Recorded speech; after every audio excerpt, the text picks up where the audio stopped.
Greg, Maya, and Betty are not experts, nor do they claim to be. They're just a bunch of nerds who enjoy talking about movies, shows, and current events. So sit back, grab a coffee, relax, and enjoy a brand new episode of All Queued Up.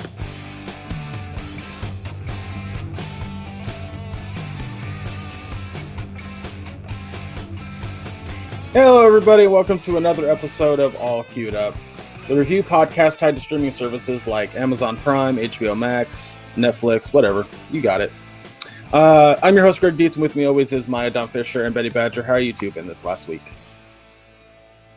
Maya? I'm sick. Don't laugh at my misfortune, fucker. No, I'm not laughing at the misfortune. I'm laughing at the, like, how you been? I'm sick. Oh, all right. That explains that. My throat hurts. So sorry. My throat hurts and my voice is shit right now. You're going to get very little out of me today. Oh, that's fine. I'll do most of the fucking talking of, oh my god, I fucking Loki, blah blah blah. As I do every fucking week with everything that we talk about Marvel. Though it's funny, Betty, you didn't watch Black Widow, did you? No. Okay. I did. It's good. Brief, short, I guess, review of it. It's very good. There were like maybe one thing that I didn't like about it, but I don't even remember what it was. So the biggest complaint I've heard that people have had is the whole Taskmaster origin. And Whatever. Honestly, it didn't bother me a bit because guess what? The comics version still exists. that's my argument every fucking time. Like, people complained that Agatha Harkness, wasn't like the comic book version, or that Thanos was different. I'm just like, yeah, it's a fucking different universe, which we now know how that works thanks to Loki. But we'll get into that in a minute. But yeah, just about everybody that I've talked to who's seen that movie, like, loved it. They were just like, oh, it was really well done. It was really fucking well paced, and fucking Florence Pugh and David Harbour steal the goddamn movie. He made toilet on my hand. My favorite by far was the why are you what's with the aggression? Are you on is it your time of the month? Are you on your period? No, dipshit, because they ripped out my uterus when I went to the red room. They just kind of get up in there and chop it up and pull it all out. Okay, you don't have to be so clinical and nasty. It's so good. If you watch the movie, watch it for those two, Yelena and Red Guardian, Alexei. They're fucking dynamite the whole movie. But yeah, so that's short review. I liked it. Maya liked it. Most people that I know liked it, so go enjoy it. I mean, if I had to assign a number to it, I'd give it an 8 out of 10, or exactly. Like an A-. Yeah, same here, 100%. When it leaves theaters, will it be going to Disney? It's on Disney Plus now. Oh, is it? But you have to pay $29.99 to unlock it, or else you have to wait until October 6th for regular access. I will probably wait until October. That's honestly, I've told a lot of people that who don't want to go see it in the theaters or don't want to pay that $30. Which was funny. My dad's justification for paying the $30 was if the three of us in this house went to the theater to go see it here in California, it cost $30 anyway. Oh, yeah.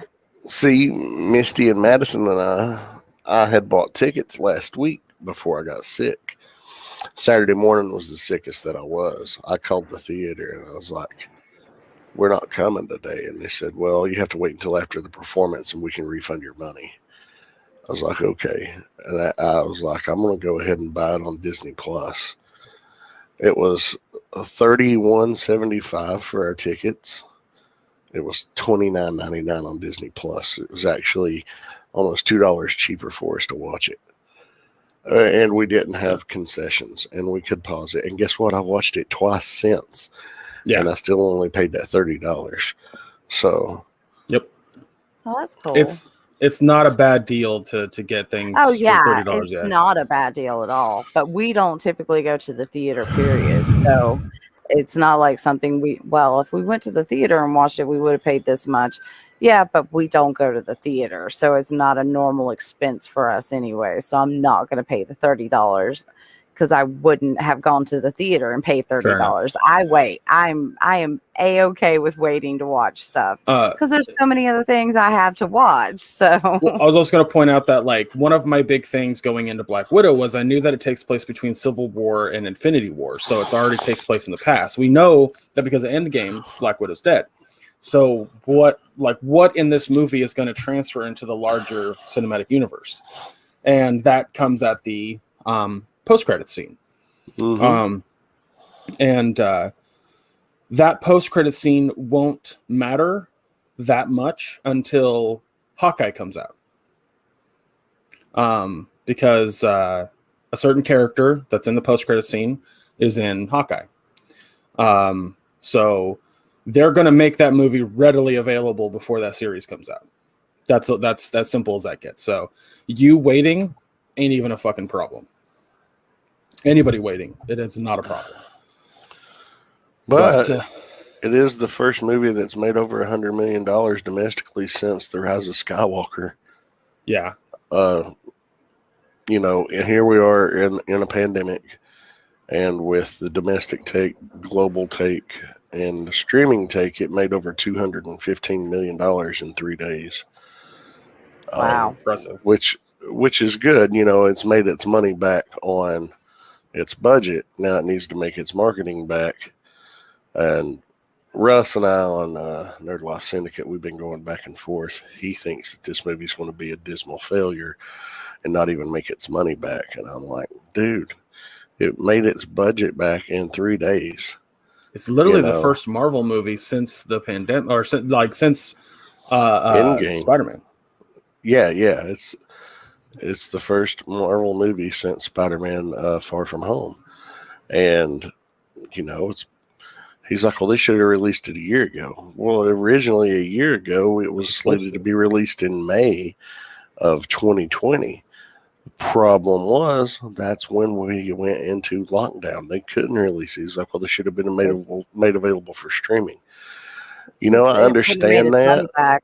It wouldn't have made its money back if they had just put it streaming only. They had to wait. I understand why they had to wait. Mm-hmm. Does it suck? Yeah. He's like, but it's an old movie now. I was like, it's still a new fucking movie. It's not an old movie. It's not been released. Does he not want to fucking watch, does he not want to watch other old Marvel movies? Like, the fuck is he talking about? Well, it's like saying, I don't want to watch a sequel because it comes before the one before it. Why? I mean, the other two movies we already knew, so why do you have a problem with this? It's not that big of a deal. Yeah, that's funny. Russ, there's lots of movies get set on the shelf and delayed for a year. A lot of movies. It happens to a lot of movies. It doesn't happen. It's not so unheard of that it doesn't happen. And that's the thing. They still do well. It's just they're pushed back for whatever reasons. And of course, yes, money is going to be that deciding factor because the studio wants to make money. It's not greed. It's like we need to maximize our opportunities to put this out because the theater landscape streaming, this shows that $60 million of purchases on Disney Plus versus $80 million of theater, people are going to be just as content to save money by going to the theater and watch it at home. And honestly, they probably got a bigger take on that streaming cut because that's all money going directly to them. They don't have to pay the middleman. They don't have to pay the middleman with the theatrical cut. I was going to say that when the numbers came out, they did make more money in the theater versus by make, I mean more money was spent. They grossed more. It was 80 million versus 60 million. Well, it's the end of the pandemic. People are able to get out more and go to the theaters again.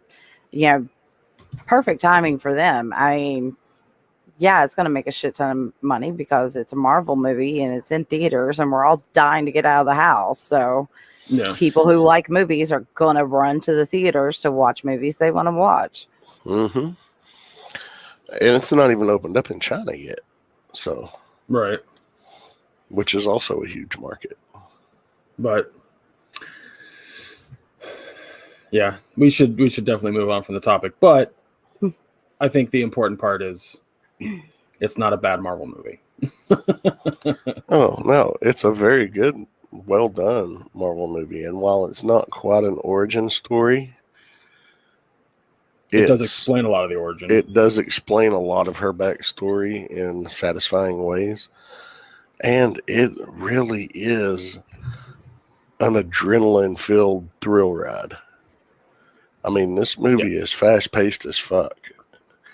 And even when it slows down so you can catch your breath and get a little exposition, it's very informative in those regards. And it has callbacks and things that pay off, you know, led to payoff from years ago. You have payoffs in this movie. So totally recommended. Yeah, same here. Agreed. Well, on that note, my week has been rough, but privately rough. I already told Betty and Maya before we recorded because I didn't want to talk on the podcast. Greg has rough privates. Everybody, you know, we just keep them in your thoughts. He jerked it with sandpaper. If anybody wants to know, Maya thinks she's a fucking comedian over here. That's what I've got. Kind of is. Betty, don't fucking encourage her. I know, right? I don't need encouragement. No, I was gonna say that there was something funny that happened this week with my dad that I personally think it's funny. So as some of you know, I came out as bisexual, a year ago, Maya? Year and a half ago? Like, it's been a while. Just a couple weeks at least. Just a couple weeks. I did it while streaming Jackbox. I was like, you know, I'm gonna do it here. About a year and a half ago. Yeah. There's some people that don't know, and they certainly don't listen to this podcast, so I don't care. But Andy. But so a few weeks ago, about 4 weeks ago, give or take, I'm talking to my dad because he has a hard time. He has a lot of heteronormativity in his brain, and so he has a hard time with like somebody becoming trans but still having the same sexual orientation that they did before they were trans. And so I'm trying to explain it to him as best I can. And the way that I get to it, like I also explain sexuality as being like the best way that I can describe sexuality is it's the same way that Doctor Who describes time. No two people are the same. It's as unique as your thumbprint, yada, yada, yada. And I said, take me, for example. And he was like, what do you mean take you? And I was like, well, you know, mom asked me not to tell you because she didn't want the drama, but I don't think there's going to be drama. So here we go. And I tell him and he goes, oh, you are? And I went, yeah. And he goes, cool. That was his whole reaction. Like, no joke. And so I'm explaining it's like a 25-75% thing, but you know, with my attraction, yada yada, whatever. And Craig likes it 25% a wiener. It's true. So that was like 3-4 weeks ago. Not yesterday, but Monday, we're door dashing and we're coming back from an order after dropping it off, and I'm telling him a funny exchange that you and I had, Maya, on one of the group chats. I think it was in the RPG one. Might have just been personal, but I was telling him about it because I thought it was funny. Because you were being all witty and whatnot. And like I do. Yep. And he goes, so when Maya transitioned, she still liked girls? And I went, yeah. And he goes, that's so confusing to me. I was like, why is it confusing? So it's just, I don't know. Like, I get it. Like, it's sexual stuff and gender is two different things, and you don't conflate them together. I get all that, but there's something about it that just confuses me. And so I'm telling him, like, I'm doing the whole spiel again, trying to get him on board with it, because he's very supportive, but he's also old. He's like, I get this, and yada yada. And so then I go back to the analogy that I use for how Doctor Who explains time. And I go, take me, for example, that was being bi. And he was like, wait, you're bi? I was like, I'm just going to take this as a good thing that me telling you that was such a non-thing to you that you forgot. Yeah. So you came out twice to your dad. Apparently, yes. And it's okay. He doesn't have to wrap his head around it. This is just technically all it makes me is, in technical terms, is I'm a lesbian. That's kind of what I said. I was like, if it helps, just think of it from that perspective. He's like, yeah, I mean, I guess I don't know. And I was like, I said, and I told him, I explained, I said, you and a lot of people in this world have heteronormative ideas when it comes to gender and sexuality. And so with this, with the internet and being more exposed to people, it can kind of throw a wrench in how you think the world works. And he goes, no, that makes sense. Like, and I don't want to be disrespectful. And I was like, asking questions and being very open to understanding what's going on does not make you dumb in any way. It actually makes you intelligent in my mind. And it doesn't make you disrespectful to have questions. Yeah. Exactly. As long as you're not trying to intentionally be rude with your questions, as long as it comes from a place of truly wanting to understand, that's always a good thing. Expand your knowledge, expand your learning, because you're right. It is, everybody has their own version of their own sexuality, and nobody's like anybody else, and I've experienced a transition like Maya's before in my own family, so it wasn't anything for me to think of it, just as it is. I had no questions because I've already been there, done that. Yeah. But I remember when my own kid came out to me as bi, and she was so nervous. I'm like, why?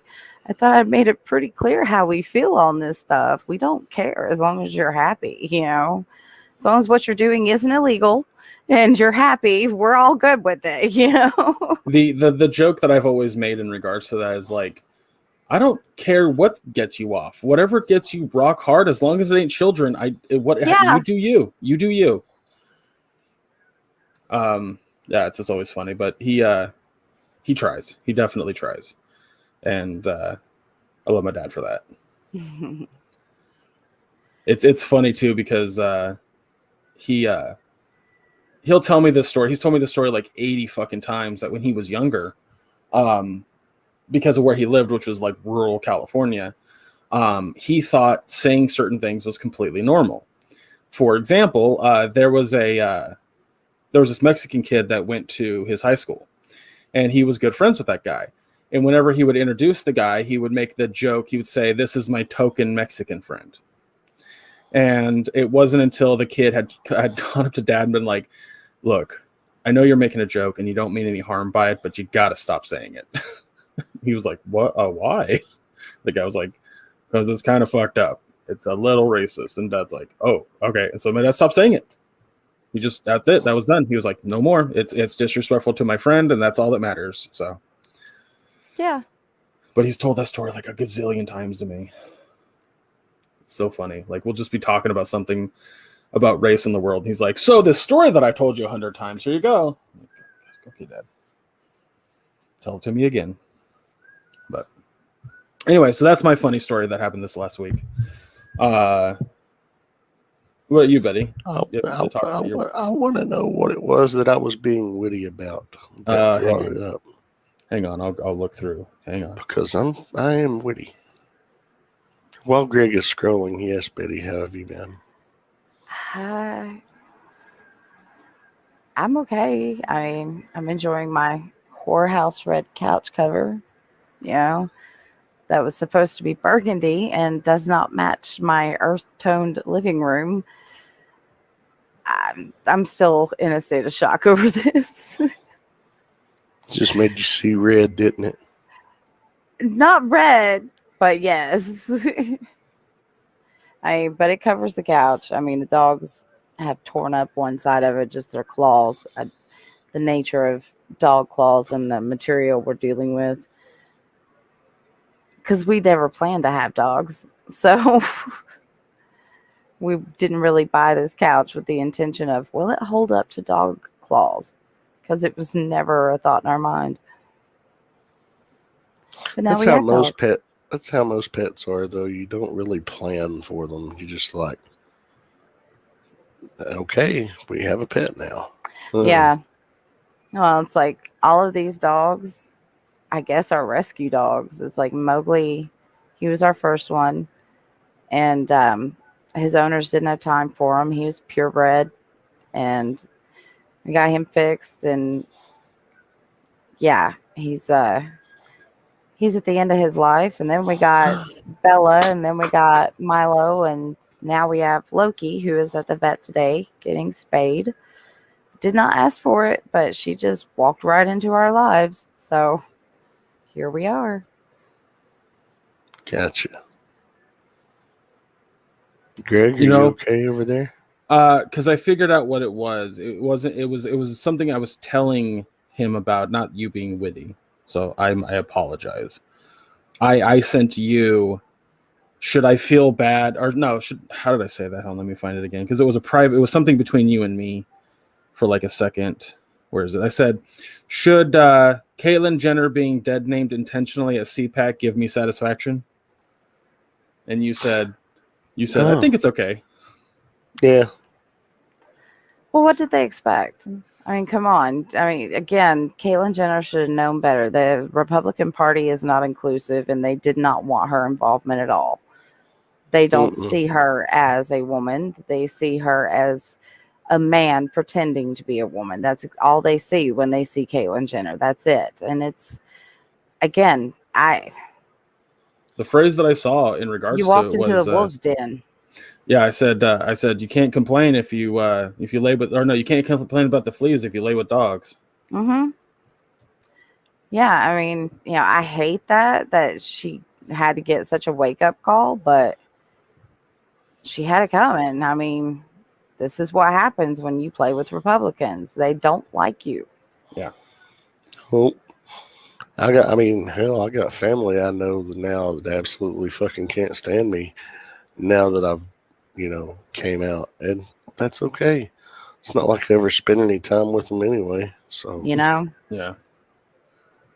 The It's not video a that I huge saw, loss. the video that I saw not too, at all. Don't hate me.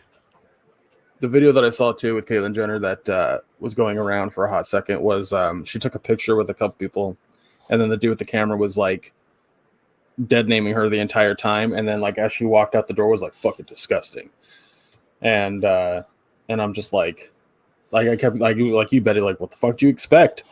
And then Tommy Lauren started I hate that bitch. She started saying on Twitter, like, this is disgusting behavior from the Republican side. We don't do this. We're not like liberals. No, Like- honey, you do this. She's the one that started most of it. Uh-huh. That's the thing. You want to think your party's all shiny and shit? No, it's not. I mean, you are notoriously, you hate everything that doesn't conform to your standards. That's Republicans, I mean, they talk about, oh, Sharia law this and Sharia law that, but, instituting their Christian ideals into our government is A-okay. What the hell? Yeah. And they're such the biggest hypocrites because they're the ones who usually get caught doing some pretty bad shit. Absolutely. Anyway. But yeah. So anyway, you guys want to move on to the show? Yeah. There was a show? Yeah, apparently there was one we were going to talk about. We're going to talk about Loki's season finale today. And then we're going to move on to some questions that Betty found, but we'll get into that when we get into that. So let's dive into Loki episode 6, the finale. So last we left Loki and Sylvie. They had enchanted Alioth and were moving into the gate that opened up essentially to the what we now is known as the Citadel. I had seen a speculation that it was going to be the House of Ideas, and then and now we're going to be in there because it was a recent Loki comic that these characters appeared in. And I had noticed that they were using a lot of like recent comics to tell these stories in the MCU. So that's what I really thought it was going. What happened was way off from from even anything that I thought they could do. I'm very surprised that they did this. Yeah, same here. Very surprised. Which I like. I like that I was surprised. I like that I didn't see this coming. I kept speculating that it was going to be He Who Remains. Because I was like, that's who was running who created the Timekeepers in the comics. But when the Timekeepers were fake, I was like, okay, this is new. Like, I remember thinking that. So, But who is He Who Remains in this Marvel universe? Because as a newbie and a non-comic reader, I have no idea who this dude is. So the way that they did it in the MCU is drastically different from anything I've seen in the comics. He Who Remains in the comics is an old fucking man who's been around for goddamn ever, much like this character. But the reason he created the TVA and the Timekeepers and stuff like that was because he just wanted control over the time stream. That was it. What they're doing here is the whole like multiversal war and stuff like that. That's going to lead to the MCU's versions of Kang the Conqueror, which we kind of saw in the last shot of the show. We know that Kang the Conqueror is going to be the next big bad, thanks to the casting for Ant-Man and the Wasp Ant-Man and Wasp: Quantumania. And Kang the Conqueror is a character that exists in the comics as like you never kind of know where and when he's going to be, and he always looks different. For example, Betty, the shot of in episode 5 when they're going into the void and you see the Avengers Tower in the distance, on the side it doesn't say, like, it doesn't have an A or Stark or anything. It says Kang, which is spelt different, which is Queg. In the comics, what that was is that Kang Enterprises had bought Stark Tower or Stark Industries, and it turned out that was Kang the Conqueror the entire time. So that was like a big nod. But when Jonathan Majors showed up and we knew that he was going to play Kang the Conqueror, I immediately was just like, holy shit, it is Kang. It's been Kang. It's Kang. I cannot believe they actually went with it. It's not Kang. It's straight up not Kang. But a variant of him. It's a variant of Kang, which is fucking wild that they did that. A lot of people saying it was Immortus, which is a variant of Kang in the comics, but it's not. He Who Remains is a variant of Kang. Immortus is a variant of Kang. Will we see Immortus down the line in the MCU? Who the fuck knows at this point? But what I will say, and I don't know if you guys agree, Jonathan Majors stole this fucking episode by a country mile. Oh, he was great. Like, that man can act. Oh, good Lord, can he act? Still disappointed that fucking Lovecraft Country's canceled, but whatever. What? You didn't know that? No. No season 2 for Lovecraft Country. Why? We Fuck covered if I know. this. We talked about this a couple of weeks ago. Again, I guess my brain doesn't want to process this. I'll probably forget it again because that's upsetting. It is. It's very upset. I was like, man. Well, as like I said, if that's where the show ends, I'm fine with it. Oh, I just feel like it was such a good story. It was the best Cthulhu, thing that I've seen. Yeah. That's not saying a lot. Well, again, it was captivating.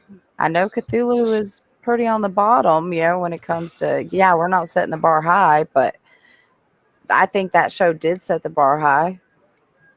That's sad. Yeah. But anyways, Um, so, I mean, I'm left with questions. Again, we know that they're going to pull it out to a season 2. But well, this will also lead to more stuff when it comes to the MCU as a whole. I mean, we officially see in this episode the launch of an official multiverse. yeah, It's been rumored, and we know that the Doctor Strange movie coming out next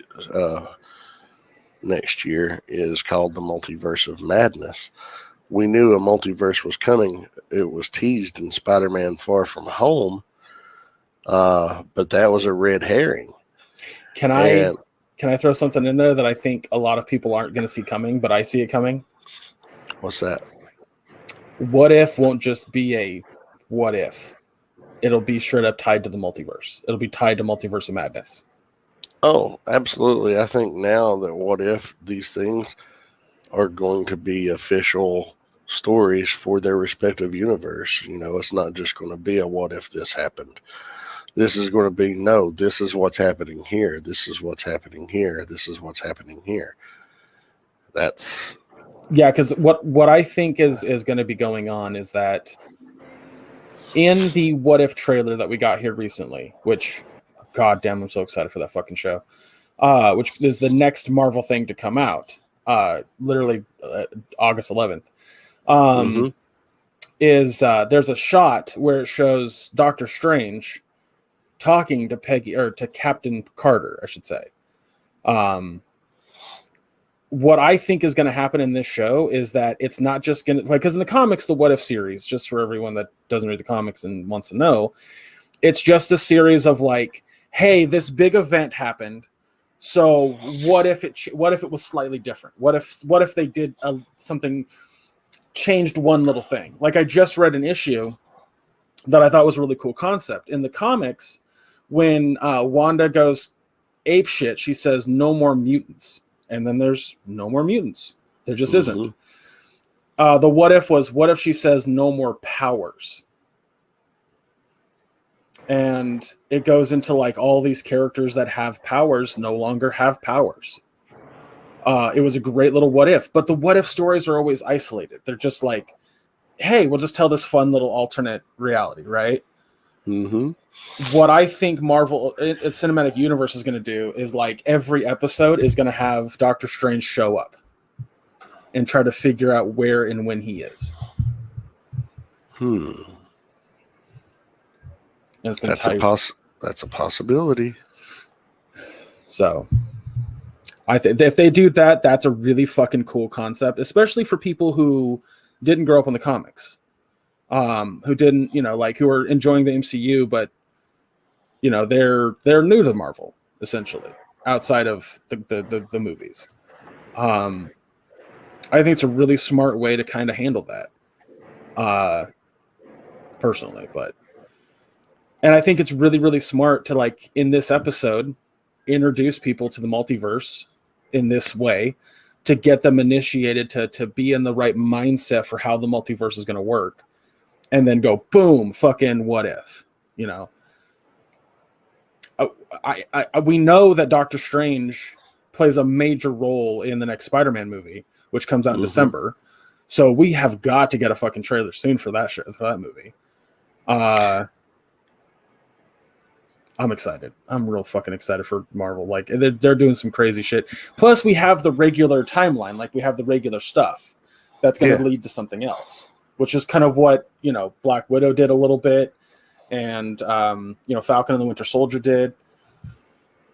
So, and what Shang-Chi is going to do, and what the Eternals is going to do. And one thing I don't mean to touch on, but going back to Black Widow, we may have gotten our first mutant tease. With who? When Red Guardian was in the prison and he was arm wrestling everybody, that big, huge dude that he slammed and broke the wrist of when they were arm wrestling. Uh-huh. In the comics, that character is Ursa Major, a mutant. Oh. Did they say his name or something? How did you pick that up? He called him Ursa. I didn't catch that. Yeah, it might have been our first official mutant tease. I don't know. I mean, we thought that was going to be with, WandaVision, so. But that's also, I got to say this, that's the thing I'm loving right now, is that even though with my extensive knowledge of the comics, it almost doesn't matter half the time. Oh, exactly. There's a lot of stuff that's thrown in for misdirection. A lot of stuff is like, hey, look over here, look over here, look over here, look over here. Gotcha, fucker. And they've already done it a couple of times, and I'm fine with that. It's fun. Oh, yeah. It's a lot of fun. Fuck.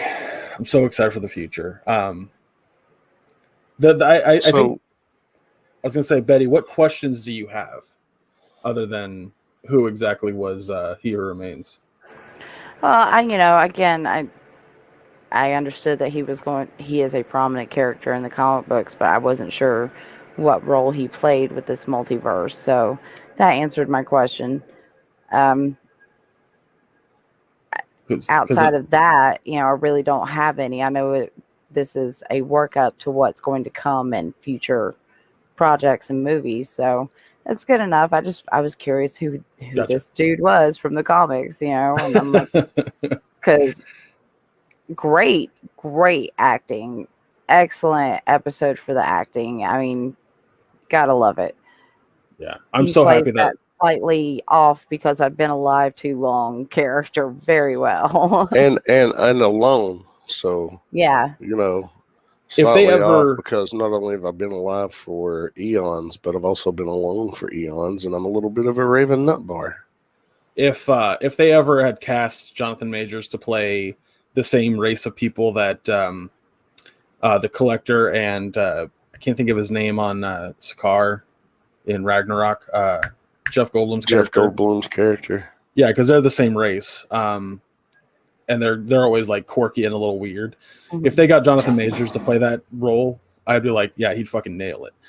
Though arguably, I think Jonathan Majors would nail any role that he's given. So there's that too. He's a good actor. Fuck. It was. I don't.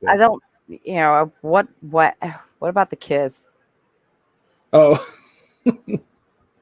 I don't know. I mean, thought it was so hot. Making out with yourself. There's nothing wrong with that. Somebody did a joke in on Twitter that was like when Loki and Sylvie kissed, and it was like somebody kissing their mirror. Yeah, I mean it's weird, but it's not weird. It shouldn't be weird, but it's still weird. It's one of these things. But yeah, so that happened. A lot of people are saying that it's incestual, and I'm like, they're not fucking brother and sister. They're the same person. They're the same person. It's not, I get where you're coming from. It does feel incestual, but it's not, it's just, it's got that hint of it might be, but it's not, Yeah. I get it. It's weird. I understand, but yeah, I can't hate on it. It is what it is. I don't find it to be weird at all. I think it's perfectly natural. To be that in love with yourself? I don't think that level of narcissism is natural, but who's going to understand you better than you? Who are you going to connect with better than you? Well, obviously they were not connecting there at the end, I mean. That's another question I have is like, what implications did that ending have? Because where did she send him exactly? Is it like, because the TVA is supposed to be outside of the timeline. So what the fuck? Where is Loki? Where is he? Yeah, well, when that happened, I think one of the first things Jeff said is he's on a different timeline, and I'm like, no, if the TVA spot is supposed to be outside the timeline, he can't be on a different timeline because the TVA is outside of all timelines. So yeah, what the hell is going on here? Why everything's changed, and it's like, okay, Yeah. did we start a different sacred timeline? I don't. But it wouldn't even make sense to say it that way, considering where the TVA is. I'm very thoroughly confused about that. I but am love that confused as well. Oh, God, I hate seeing things coming. I love when I can speculate for weeks and weeks and weeks, and it just doesn't come to fruition. I'm like, yes, fucking get me, fucking trick me. So, And they don't know who he is once he jumps in, which, in the other one, Loki was, they were all wanting to get a Loki. Everybody wants to capture a Loki. The Loki is the variant of choice. And now they're like, who are you? Are you from accounting? And it's like, what? yeah. Where did Renslayer go? Where, what the fuck is she up to? Yeah. What the fuck exactly is Miss Minutes? Like, the last thing that we saw of her was she gave Renslayer information, and then Renslayer leaves, and we're just like, okay, what? Hey, She's want a to give double us agent. anything? She's a double agent. But for who? Oh, it's exciting. It's fucking exciting. So I'm do you think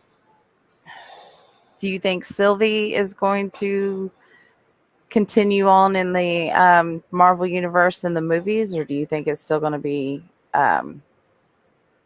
Loki?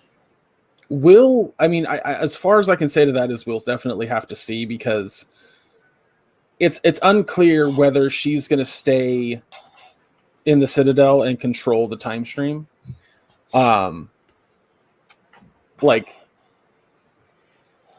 It's just unclear exactly to how that's going to play out. We might not even see Sylvie until I'll put it this way. When is season 2 of Loki? Because that's going to be a big factor right there, is if we're going to see her again. Are we going to see season 2 of Loki before we see Quantumania? Will Quantumania even tie into this? Like, will the multiverse deal with the TVA outside of the time stream? There's a lot that is so up in the air after this episode that I can't even remotely speculate yet. Yeah. I hope we see Sylvie again, straight up, just because I think Sophia DiMartino is perfect. I hope we see Alligator Loki again. I want the Alligator Loki plush very badly. What is the story with Alligator Loki? Nothing. He's there have been encyclopedic knowledge guys of Marvel lore who pointed out very clearly and plainly that every single Loki variant that we saw, other than Kid Loki, Classic Loki, and President Loki, are brand spanking new, not from the comic. So, well, Alligator Loki was a great choice. I wholeheartedly agree. I think I fucking adore There's a story Loki. there that needs to be told. So Richard Grant talked about how he would love to do a show that's like the adventures of Classic Loki and Alligator Loki. And I'm like, yeah, sure, let's do it. Fucking greenlight it, Feige. Let's go. That would be adorable. This show also had some great fucking surprise cast moments that I just wasn't expecting, especially the last 2 episodes. Mm-hmm. Richard Grant, I'd love to see Classic Loki talking to He Who Remains, just because it's Richard Grant and fucking Jonathan Majors acting in a scene. Good Lord. Fucking I loved WandaVision. I really liked Falcon and Winter Soldier. I fucking adore Loki. I fucking love this show so much. I might watch the whole fucking thing again. Just fuck it, why not? This was the only show that my dad actually wanted to stay up and watch after midnight. We would every Tuesday night, we would watch at 11 o'clock, we'd watch last week's, and then at 12 we'd watch the new episode. And that speaks volumes. Well, it's like we've been getting up early on Wednesdays to watch it together before he has to go to work. So, it's like we pulled it out this morning and managed to get everything done before he had to take Loki in to get spayed and then go to work. So, I mean, yeah, this one's definitely my favorite so far. Yeah. Apparently people are still arguing on the internet about Loki's gender. Yeah. Why He does it fucked even a matter horse. to you? He fucked a horse. Loki is Stop. whatever Loki wants to be. Loki is gender fluid completely. It He's means even species nothing. fluid. Yeah. I mean, how do you, unless the god wants to genderize themselves, how do you put a gender on that? I mean, his kids are a wolf and a half dead thing and a snake that's eating the world. And you want to say, oh, Loki's a man? What are you talking about? I did see a critique on TikTok that I thought was interesting when it came to a specific line in last week's episode. And it's when Loki says to the other variant Loki is like, have you ever seen a female variant of us? To which they respond, no, it sounds terrifying. People were upset by that because what they interpreted that as is that a female variant of Loki would be bad or something to that effect. And I'm like, that's not how I took it. No, I took it as, oh my God, could you imagine us as a woman? We would be terrorizing this entire universe. Yeah. That's a scary thought. and by far, like, Sylvie was the most like determined and arguably powerful of all the Lokis that we saw, other than Richard E. Grant's, but he also had a lot more time to refine his powers. I love that meme I found. Angry old man yells at cloud. Yeah, that was good. Oh shit! All right, well, let's go ahead and give it a grade. Move on to the next thing. I'm just gonna nail it out of here. A fucking plus across the board. I'm gonna watch the episode again because I need to. I'm excited for fucking the future of the MCU. I'm excited for multiverse stuff. Bring on What If. Bring on fucking Multiverse of Madness. No Way Home. I can't get enough. I can't get enough Marvel right now. Like I'm so happy that every single month we get a new Marvel thing. Like that's exciting on its own. So yeah, A plus. Also put Jonathan Majors in more shit, everybody. Like he's a tour de force, straight up. So there's that. Anyway, Betty. Oh, I definitely give this one an A plus. Again, it leaves me wanting more, and I'm glad to know that we're getting a second season because it definitely. This is a story that needs to continue. I love it. Just the characters alone are great, and this one again, like y'all said, it's been my favorite out of all the ones so far. So definitely an A plus for me.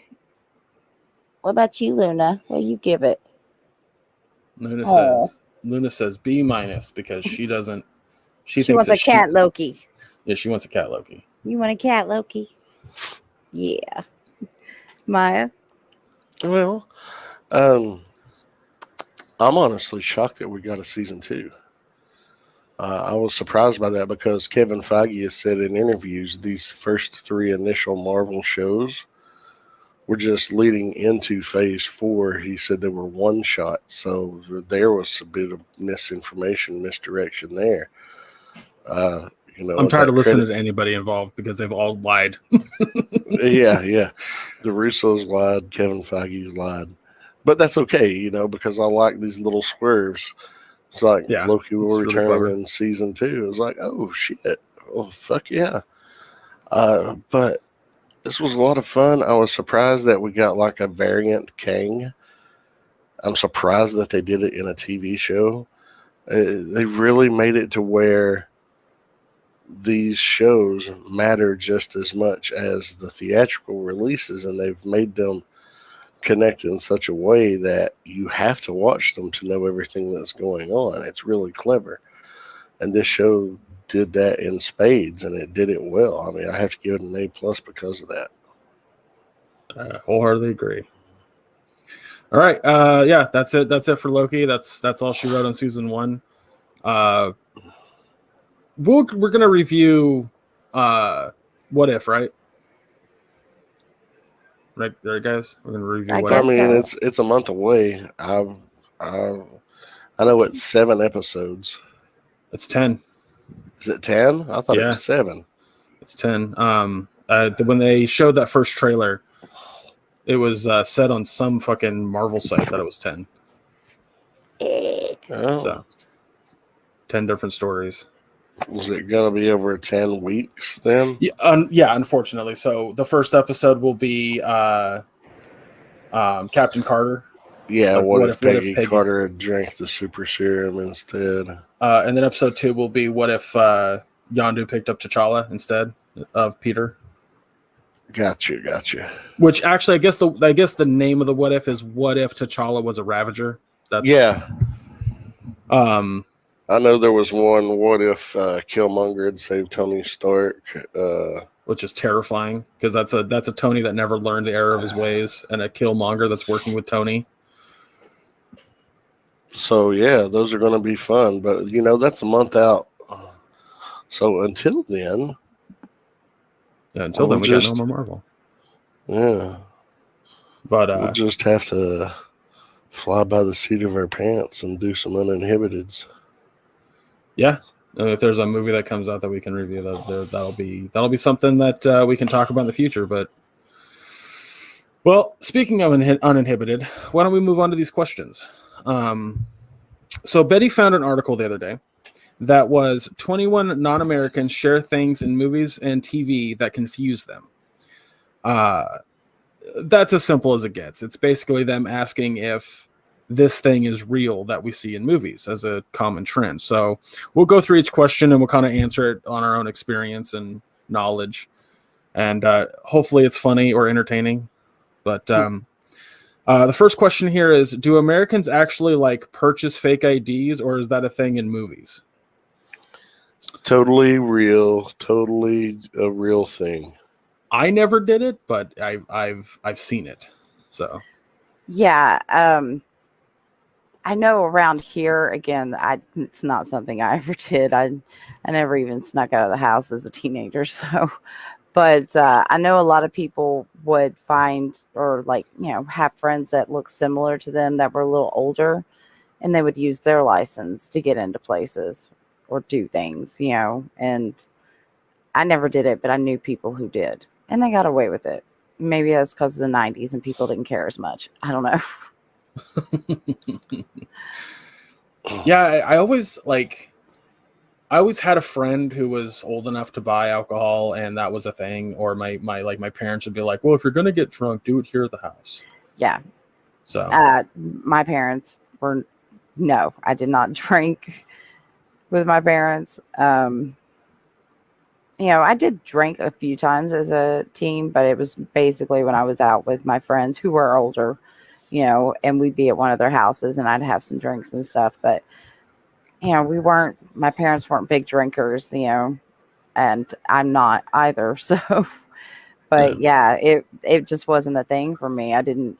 And typically when I went out, when I was a teenager, if I was out with my older friends, the waitress would just assume I was the same age, because I was out with these older people that she knew, and she would just think, okay, well, you must be of the same age. No, I wasn't. I was usually 16, 17. They were in their early 20s, and they wouldn't think twice to serve me alcohol. Now they ID everybody, which I'm glad, but yeah, I took advantage of that as a teenager. I got my drinks. It's like, if she's going to bring it to me, I'm going to drink it, when my brother was 16, he had a full beard and looked older, and so he never got carded.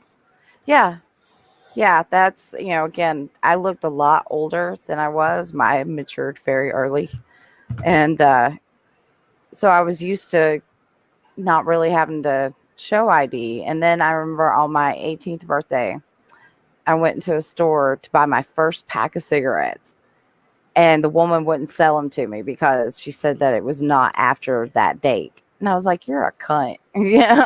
I mean, What do you She mean said- not after that date? She said that I could only buy cigarettes after the day I was born. No. Yeah, I know. The I was hell? frustrated and angry because they weren't even for me. I just wanted to be 18 and buy a pack of cigarettes. and I was so pissed off. So yeah, So that do wasn't you remember when before they passed the law that you had to be 18 to buy them? Like I used to be 10 years old and go to the store for my mom and buy them. yeah, well, I did that a lot too. I mean, but we lived on bases as well, and my stepmother would write me a note, and I go to Yeah. the convenience store and pick up her cigarettes and her wine coolers, and then get me like a soda pop and some candy, and walk back to the house. That was some crazy shit back then. Yeah, like I parents never call. smoked them. Yeah. My mom would call and she's like, I'm sending the kids down there on their bicycles. They're going to get me some cigarettes and whatever. Yep. And then boom, we go down there, pick it up, and go back home. Yeah, That's It's like- fascinating because that's never different been a thing here. times. I'm not you that know, much. I'm not that much younger than you guys, and that had never flown here in California. I'm sure it did in some places. Oh, Trust me. Yeah, like more rural players. Like I grew up kind of in a city setting, small, like not even small town, just like town.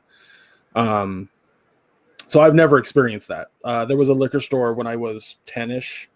That was like across the street from where we lived, and my mom would give us like $2 or $3 to go to the store and get a snack or a candy bar or something. And at that time, had we gone over there to get her cigarettes, it wouldn't have happened. Ah, So, but that's also again location. yeah. But yeah, like due to the fake ID thing, like I never really knew a friend that had one. Also, I should say that. But that was also because like a lot of my friends, their parents would just, yeah, if you're gonna drink, just do it here, kind of thing. So I don't know. Anyway, next question. Do Americans actually have to climb rope in gym class, or is that just in movies? I've never had that in any school I ever went to. We Wow. did. Yeah. We did. And it was just like, they would want you, it's a knotted rope. It's like 20 feet long, tied to the ceiling, and there's a knot every foot. And they want you to make it all the way to the top. And I would just be like, no. Not Like, well, happening. You gotta climb it. You gotta climb it. I was like, I don't have to. I was like, I'll hang on it. And I would stand on the bottom knot and just hold on to it. And I was like, this is as far as I'm going. Yeah. Maybe it's a torturous Southern thing. No, because my dad explained that he had the same thing in his high school, and he went to high school in California. So Yeah, well, I think it's a hangover from a bygone era that shouldn't be going on still because it's dangerous. Dangerous. Well, they had a big mat down below, like 1.5 foot thick. I don't want to drop off that. foam. No, it's still dangerous. No. I mean, some of these people in gym class, they would climb up to the top and then just let go, just so they could fall to that mat. Good for you, monkey. I'm not doing it. That's funny. But yes, did I've read these. Did As they I read teach these to you my dad. square dancing? Oh, Yes. there was. Yes, we had to Yeah, learn that's how to 100% square a Southern dance. thing. That seems like I said it's not like that's not even a thing I knew it existed. We had to learn how to square dance. I mean, this is Wow. from elementary school, at least through middle school, and I think some people even continued it into high school.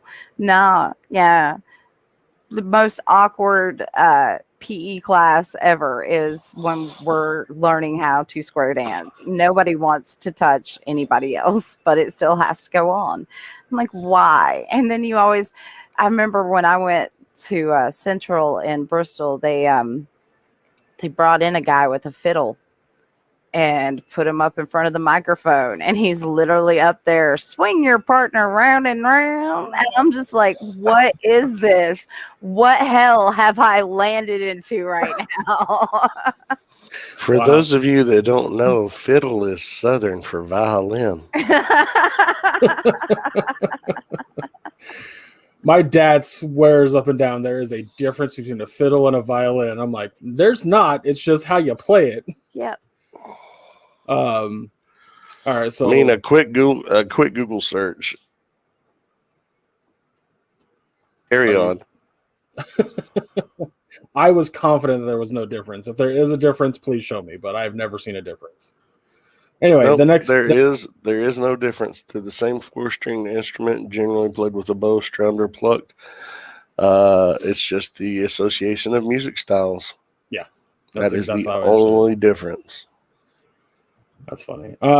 Next question is: do Americans really have to take the Pledge of Allegiance in kindergarten, or is this just a movie? Seems kind of brainwashy. It's brainwashy. It's 100% brainwashy. It's indoctrination. 1,000%. I hate it. I don't understand it. Yeah, I like how they phrase it too. Take the Pledge of Allegiance, because what do you do in the mornings? You say the Pledge of Allegiance. We say. We don't say take the Pledge of Allegiance Or recite it. Yeah, I mean, I don't see it as a 5-year-old taking a pledge to protect their country. Get their AKs out and shoot up the it's. And then again, we don't have to say it. I mean, I know they instituted it in schools, but we don't have to say it. We did have to. There was We were not allowed to refuse it. I refused it. Once I realized that was a possibility, once I realized that was a possibility and well within my First Amendment's rights, I never stood up for the pledge again. So I got paddled for not saying it. Oh man, man, you could still be no, paddled that in wouldn't school. have applied. No. Why do I feel like you're not that much like my sister is a year older than you, Maya, and your guys' school experiences are drastically fucking different because it feels like where you went to school was still stuck in the 60s. Oh, it was. You got to understand, Appalachia's way behind the rest of the country when it comes to things, And our education system is severely lacking, and it's still instituting policies that have been around since the 60s.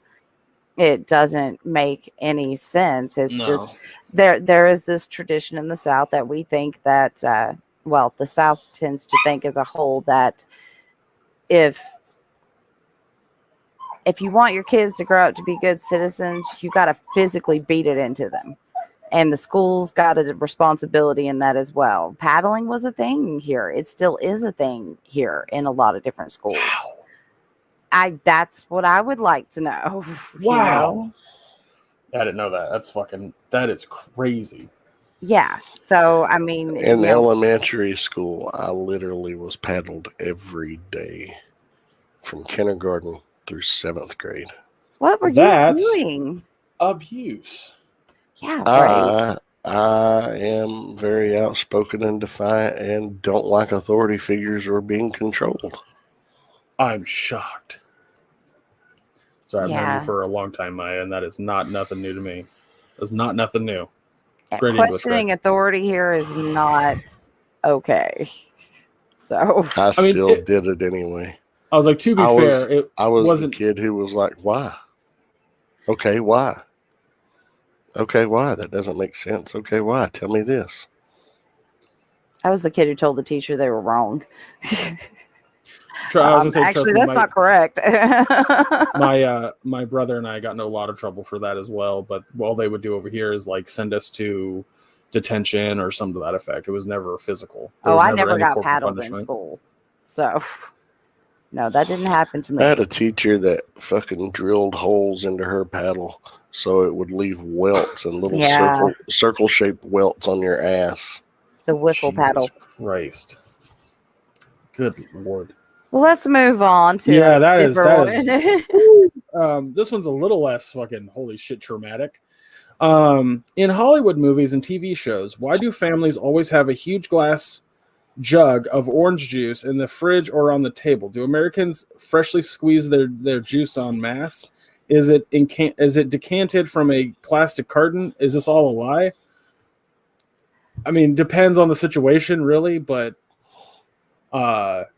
If they're trying to evoke a wholesome family environment, you're going to find, the things you would find from a 1950s, be a good housewife commercial. You're going to have your orange juice, your bacon, your eggs, your pancakes, maybe some cereal, some toast. It's just to evoke a feeling in the people watching the movie. Do most Americans have this shit? No, I wouldn't say that we do on a regular basis. We don't. Not on the regular, but Yeah. No. it would be a thing that we would bust out on a big family setting. Yeah. Yeah. Now, Like if all families getting Sunday- together, there will be juice. and there will be a pitcher of Mhm. some sort. but that's it. Like, I know that in a lot of movies and TV shows, you'll see like this big ass banquet on the fucking table for breakfast, and somebody like grabs a piece of toast and takes a shot of juice or something, and then leaves out the door without eating any of it. I think that's but- on here. Is it okay? I think that's one Yeah. of the questions. But that's so fucking rare. Like that. Hey, that never fucking happens. We don't. that scenario. Yeah, but most of us don't fresh squeeze our juice either. We buy it either frozen concentrate or in a jug what? Now, from the grocery in the- store. In the 80s, it was very popular, fresh squeezing your own juice. And people were running out and buying juicers to do that, and then realizing, oh shit, it takes like 12 oranges for a half a glass of juice. And it's not as good as the shit in the carton. Yeah. I was gonna say that. What is that artist?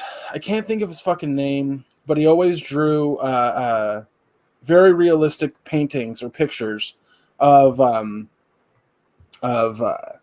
Norman Rockwell. Norman Rockwell. Thank you, Jesus. Yeah, whenever you see a commercial or something that has the picture on the table, that's very Rockwellian. That's all. Yeah, That's what. again, That they're is. trying to evoke a feeling in you. And they're playing on your sense of nostalgia. Exactly. So, all right. Next question, because we'll probably recycle on that again. Do people actually sit in the bathroom during lunch, or is that an American movie thing? I don't know what the fuck they're talking about. If you're not the popular kid in school, you've eaten your lunch in the bathroom before. I've never done that, and I've never been popular, so I'm not. I'm like, no. I have never eaten done- lunch I've- in the bathroom just to I've get not away from done it. people. I've not done it because I don't want to, eat where I shit. It's kind of my attitude towards it. Yeah. Yeah, I know. But I've known but- people too that have done it. Yeah. Now, I know people that would spend their lunch breaks like at work in the bathroom. No, I wouldn't do it at work. See, that's the thing. If I was in the bathroom at work, I was taking a shit. I never had food in there with me. And the girls' bathroom, I don't think any girl ever took a shit in there. So, I mean, it's just, yeah, it was one of those things. I was one of those people, and I still am.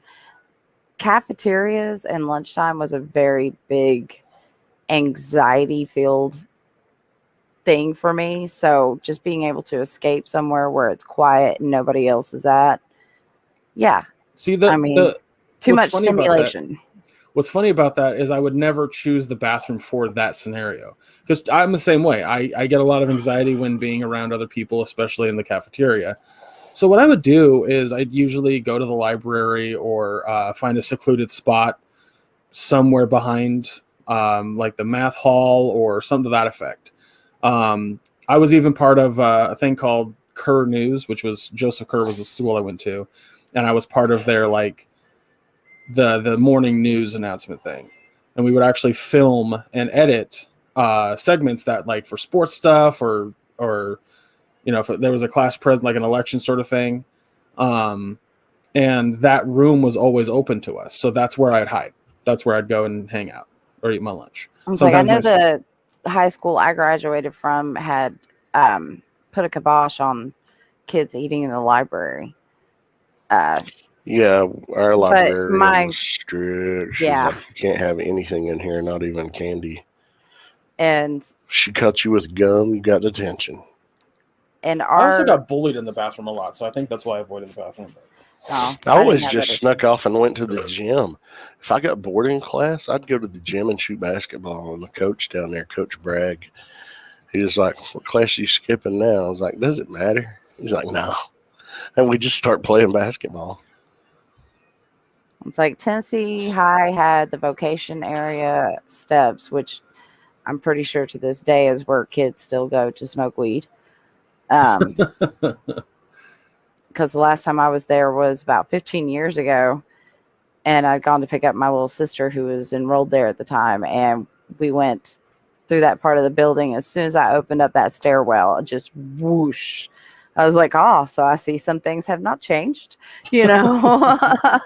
Yeah, But then at East, the way East was set up, it was like 2 round circles, and then a long interconnection in between that had like all the lockers, the bathroom, the cafeteria, the offices and stuff. And then the circles had like classrooms in them. And then you had to walk up a set of steps to go up to the vocational area in the back. And, you know, again, the bathrooms were very easy locations, and most of the girls there just went in there to smoke. That was one of the big problems. If I was in there, everybody's like, "You got to smoke?" No, I don't smoke. You know, I don't know what to tell you. But yeah, so when I they was- weren't used that often. when I was doing lunch lady work, yes, I still call it that, even though I'm not a lady. For the high school, there was a situation. I don't remember exactly what it was 100%, but I know that like kids were vaping in the bathrooms, so they had to like give keys out or something. I don't remember what it was exactly, but I started laughing because I was just like, it's such a new thing. And oh, that's what it was. My bad. That's what it was. We kept having the fire alarm go off because kids were vaping in the bathroom. That's what it was.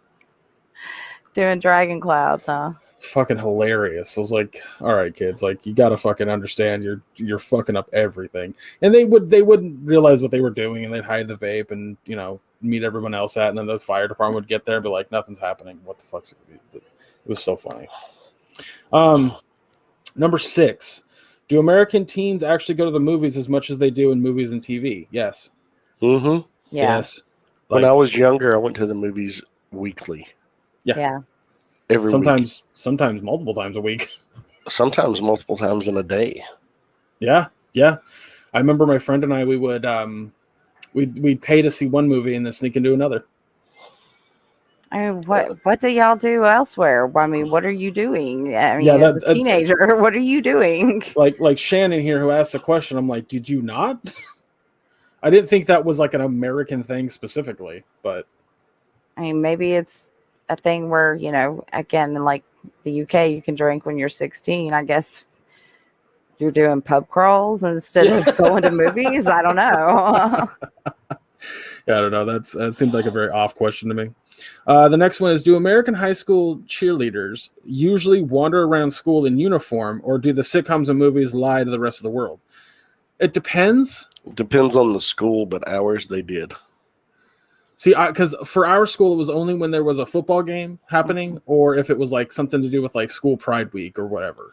Other Yeah, than that, yeah, they that's- didn't. that's- yeah, there was a there reason, was a reason for you to wear for your it. uniform. And But it no, was they didn't usually wear it. on- Yeah, they didn't come to school every day dressed up as a cheerleader. Right. No. That's kind of how like this question is posed. Yeah. And it's like yes and no, but like what are you asking? Because if you're talking about certain movies, and I get where she's coming from, no, they don't. That's not like an everyday fucking thing. But if it's circumstantial, yes. But that's there's a point to it. There's a reason behind it. It's not just because they have the outfit and they want to wear it because they think it looks cool. So, number 8. Do American schools actually have students do newsroom style announcements every morning, or is that just a movie thing? Yes, they do. Yep. 100%. I was part of it. We had them. I wasn't a part of it. They said that I was not allowed near a microphone. My principal, he loved me to death, but he was just like, "You're not getting near a microphone." I love that. Because you're mischievous. I kind of go with your principal on this one. I don't think I would have in his position either. This one is trouble. Do not let this one near the microphone. Yeah, because you have no shame, Maya. That's the difference in you and I. Like, you put me on a mic and I immediately get fucking anxiety, like borderline anxiety attack. You're like, no, like I will fuck up everything you let me near a mic. That's what I do. Oh shit! But yeah, no, But I was. yeah. The Current News thing I was a part of wasn't just like a morning news thing. It was like filmed, edited, and presented, like a newsroom sort of thing. That was put on the TVs in each classroom, and it was, I think it was every other day, so it was only Monday, Wednesday, and Friday. Did you guys have Channel 1? We also had that. What's Channel 1? It was an With Lisa Ling? actual professionally broadcasted thing for high schools. That we had it for a year or two, but then we went into doing our own stuff. They were a high little school. liberal. But yeah, They- Lisa Ling, you know who Lisa Ling is, right? With CNN. Sounds familiar. Well, she started out on Channel 1. That was her first journalist gig. I don't think I've ever seen that. Huh. Interesting. Nothing I thought it would have sparking been. any kind of memory. I thought it would have been bigger in a place like California, but yeah, I remember having it at Virginia High, Tennessee High, and East. We had it in all of them. So, I mean, if it counts for anything, the school district thought I was borderline fucking like super special needs because I just didn't do my homework. So one of the biggest things I dealt with, especially in like 9th and 10th grade, was I had to be in remedial English in first period. And the teacher, Mrs. Lutz, I fucking love her, by the way. She recognized that I didn't belong there immediately. She was like, your comprehension, your reading skills are way higher than what I teach.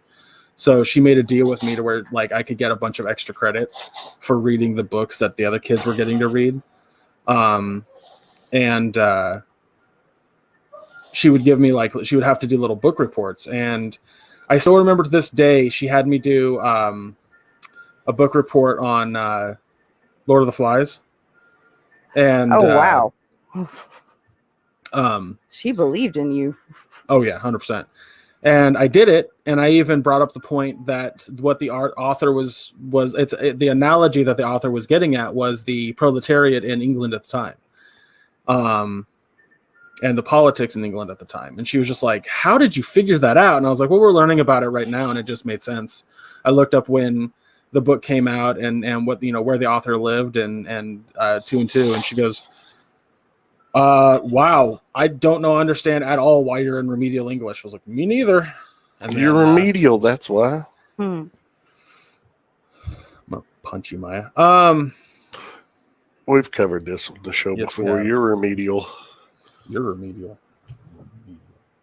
But that might have been why I've never seen Channel 1, honestly, but regardless. Next question. Okay, this is a genuine question because I thought this was a haha, this only happens in American movies thing. Do people actually boil their hot dogs? They sure as fuck do, and I don't get it because it's kind of gross. Yeah, I they don't. do, and it's gross. I don't think it's gross. I I've do. boiled hot dogs. I mean, I've also boiled kielbasa and then broiled it. I've grilled kielbasa. I mean, yeah, I don't. Typically, I use a microwave to make my hot dogs. I just stick them in a microwave for, like 30 seconds and they're completely done. They're done and I eat them and it's good. That's when I want a quick little meal and I just throw some mustard on it and fucking chow down. But I think the reason boiling hot dogs is gross to me is just because hot dogs are already cooked, realistically. Yeah. And you're just making gross hot dog water at that point. So just throw it in the microwave. Ham water. Well, I mean, ham water. It's a quick and easy way to do it if you don't have like a grill or a microwave. you boil a hot dog for 5 minutes, it heats it up. I mean, it's basically sausage. People boil sausage. That's gross. It's so gross to me. I hate it. It's boiled meat. It's not really, nobody gives a shit about the water. We're not doing anything with the water. I worked at a gas station where we had we kept a crock pot of hot dogs that they kept on boil. They boiled them and then they kept it on, heat, and a crock pot of chili that the dude who owned the gas station's wife made at home and brought in, and we sold these hot dogs on the daily at this podunk gas station in the middle of Bluff City, which is a one red light town. And people ate it up, man. They loved it. They loved these cheap ass little shitty hot dogs and chilies that this guy's wife made for this podunk gas station in the middle of nowhere. My whole detraction against the boiled preparation is, and a lot of places still boil them because it's an easy way to make a lot of them in mass. Yep. They don't shake them off and dry them before they slap it on the bun, and then you got a soggy bun. That's well, my again, whole thing I about absolutely recommend, if you are going to boil your hot dogs, which is a perfectly fine and acceptable way to cook your hot dogs, make sure you dry them off before you put them in the bun. You don't want a soggy bun. Nobody likes a soggy bun. And that's why you have tongs, and that's why you have bounty paper towels. Just do it. Nobody likes that. But yes, boiled hot dogs are fine. They taste great. I'll tell you what, with this, You ever tried a deep fried hot dog? No. I did at a restaurant. That snap, oh my goodness. I bet. I was gonna say, with this heat, all I have is soggy buns, but Swamp ass. Oh, dude, it's so bad. It's okay. I have swamp tits, so. Me too. Next question, which is a unbelievable yes. So I'm not exactly sure why I'm reading it, but here we go. Do Americans really put liquid butter on their popcorn when going to the movies, or is that just something you see on TV? Yes, it's fucking delicious. Why don't you? I asked for extra amounts of that shit. Yeah. I'm not a fan. We go to the theater. Like, we go to the theater and they're like, do you want butter? I'm like, oh yeah, I want extra butter, please. Can you put some popcorn in, then some butter, then more popcorn, then the butter, instead of just all of it on the top at once?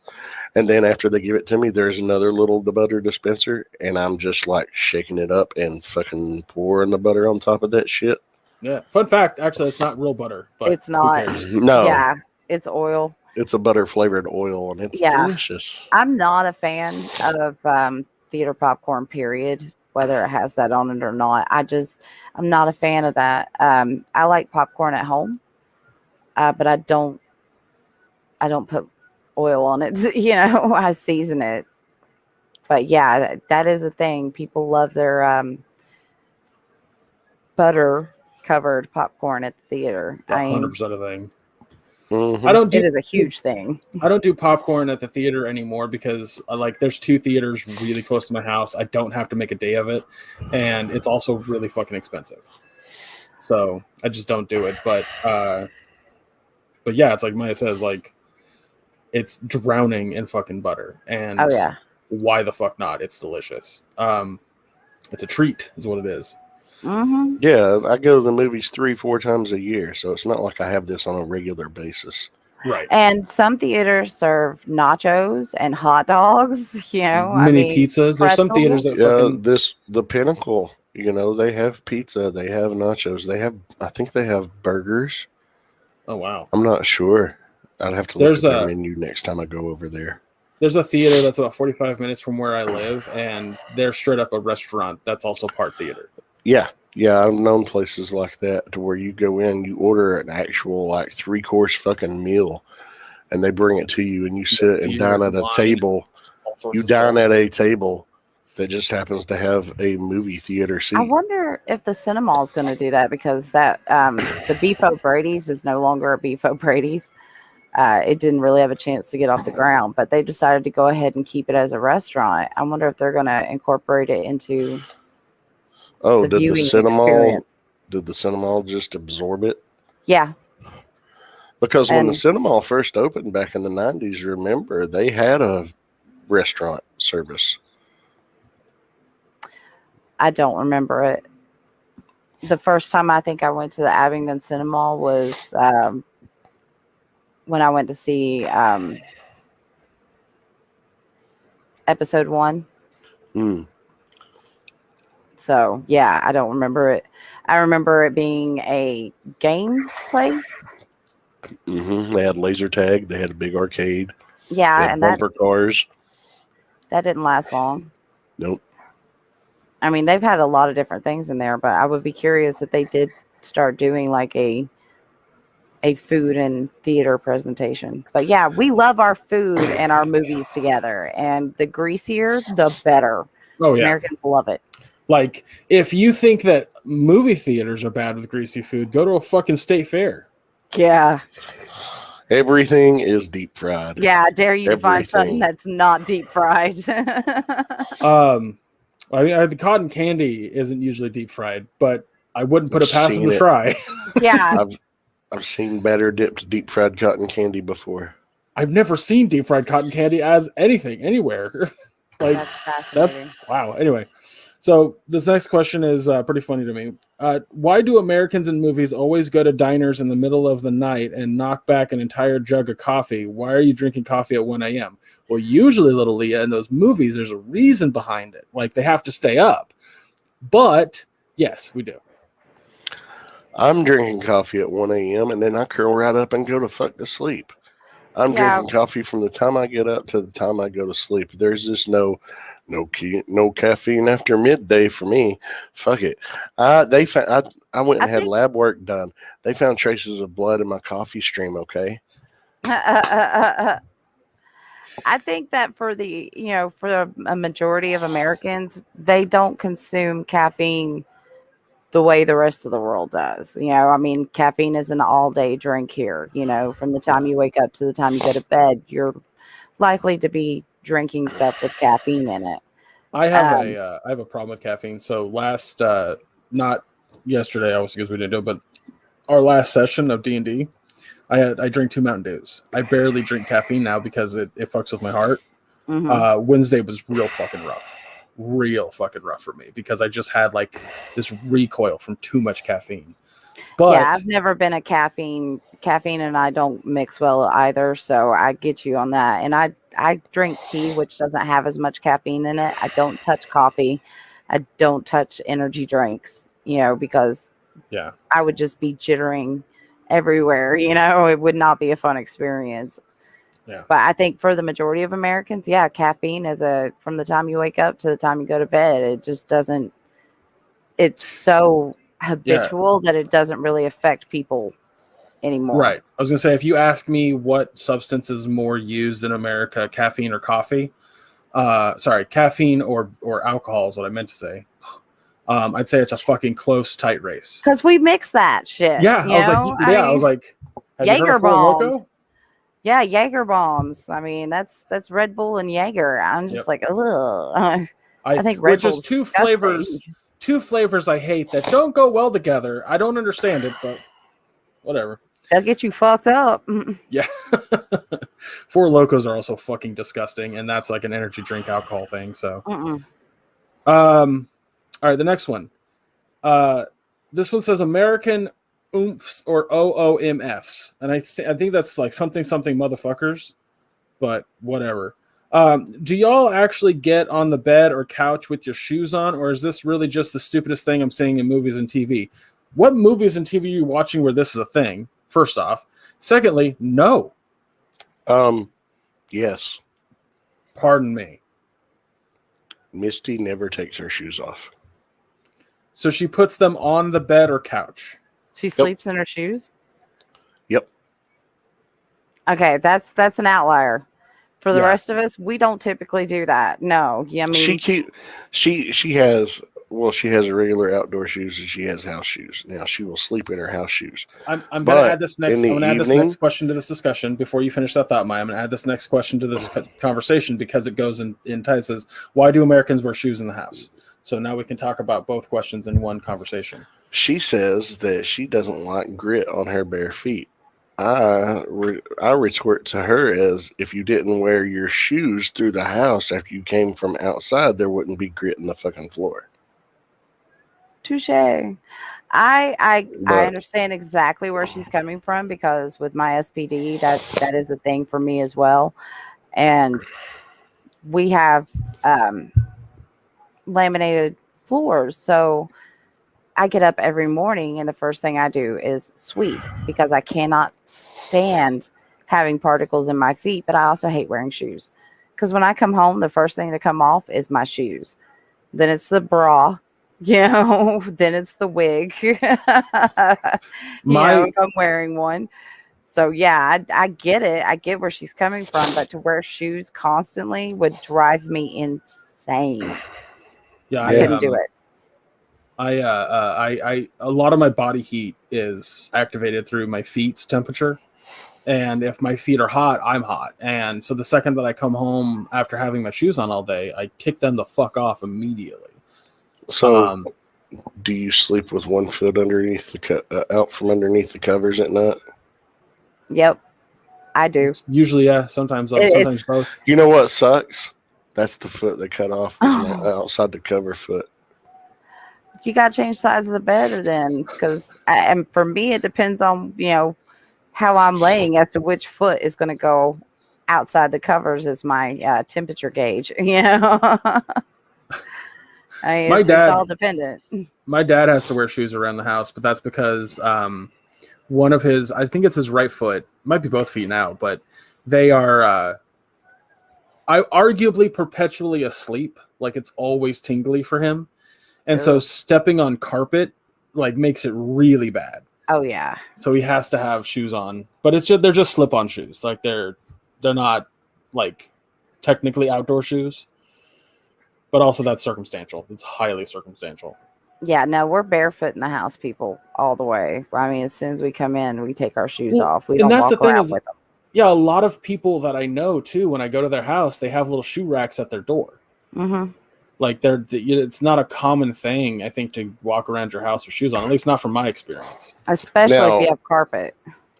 Yeah, we have carpet throughout most of the apartment. The kitchen and the bathroom are linoleum, but I'm supposed to wear shoes when I have my leg on. But I take the shoe because prosthetic. It's a It's not slicker skid-proof? surface.